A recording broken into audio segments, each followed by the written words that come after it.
Hi there, my name's David Poston. I'm the Managing Director here at Portugal Homes. Our team have asked me to spend 5 to 10 minutes just to talk to you about the Golden Visa program here in Portugal and the recent changes that the government have made that might affect how you purchase and where you purchase.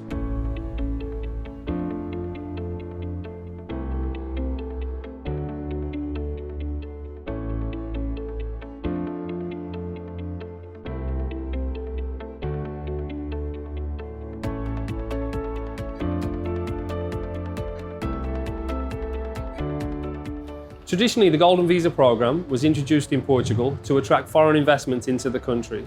And the first way that they decided to do it was by investing 500,000 euros. So if a client invested 500,000 euros into a real estate in Portugal, they would then qualify to partake in the Golden Visa program. There was also a discount against this 500,000 of 20% if you invested in an area of low density. Now, low density is areas where the government are trying to attract income into the area because there's not a lot of employment and they're not the most attractive areas from an investment perspective. The map that you're looking at now highlights the areas in Portugal that qualify for low density. So all of these areas that we're pointing out qualify for a 20% reduction. So instead of investing 500 traditionally, you would be investing 400,000 euros. So around 2016-2017, the government introduced a new program, which was for the 350 Golden Visa. What this program meant was that you purchased a property that was more than 30 years old and you completed a renovation on the property to improve it. The total investment for the property and the renovation needed to come to a total of 350,000. Again, if you purchased in an area of low density, that property would then qualify for a 20% reduction. So you would only need to invest a total of 280,000.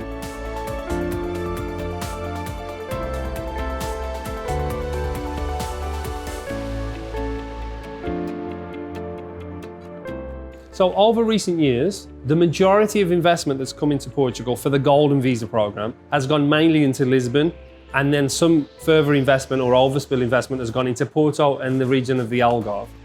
Now, what the government wanted to do is they wanted to try and change the program slightly to try and encourage people to invest into other areas. So the new changes that took place from the beginning of this year now doesn't allow you to purchase traditional residential property in any of the main key areas in Portugal.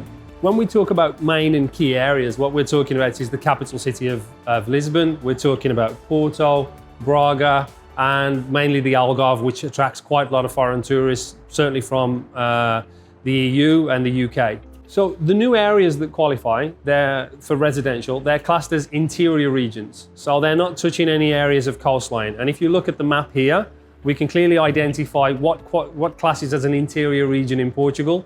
And the government have stated this specifically for the visa. So these areas here, all of those qualify for both residential, touristic and commercial properties. Now, there's been some confusion within the program in terms of low density and interior regions. Okay, what you have to understand is low density, it has nothing to do with the Golden Visa program.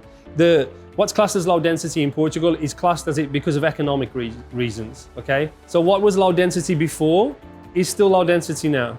Okay, what's changed is the government have now introduced these new interior regions, and that's what qualifies for residential for the visa. Now, outside of these interior regions, you can still purchase in Lisbon, Porto, the Algarve, Braga, or any of the coastal regions. You can purchase commercial and you can purchase touristic licensed development properties. Now, what this means is that you can still purchase in the key areas that I spoke about, such as Lisbon and Porto and the Algarve. It just means you need to either be commercial or touristic license. Touristic license can be one of several things, but the main touristic license properties are either hotels or they are apartment complexes. So you could still buy an apartment in a complex, but what it means is it will have a touristic license attached to it, usually for around 10 years or more. And it means that that property can only be managed by one company and it cannot be used to be lived in. It is purely for tourism reasons and it is to be leased out. So from a pure investment perspective, we would still advise, if you can, to purchase in key areas such as Lisbon, Porto and the Algarve. But obviously now we need to look at the product, we need to look at what's available and what we can offer within the market. Moving on to interior regions, obviously the purchases in these regions is going to be very different to what you would have purchased last year if you were looking at the program. These will be more smaller villages, smaller towns. There's some hotel complexes popping up in these areas. However, I think from an investment perspective, they can be a little risky.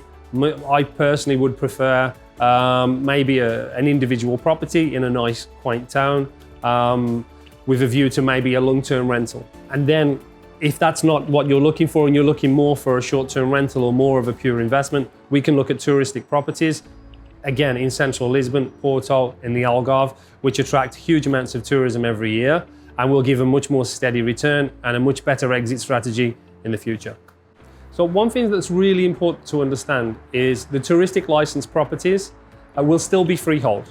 Okay, so if you buy an apartment complex, either in Lisbon or Porto or the Algarve, and it has a touristic license attached to it, you will still own the freehold of the property, which still allows you the freedom to sell anytime that you want to in the future.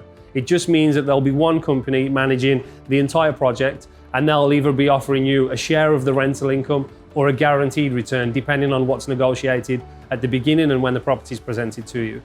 So from a sales perspective or a resales perspective in the future, you can buy and sell anytime you want to. Obviously for the visa program, they expect you to be in for a certain amount of years, but for whatever reason, if you need to sell in the future, you will always have the freedom to sell as and when you want to.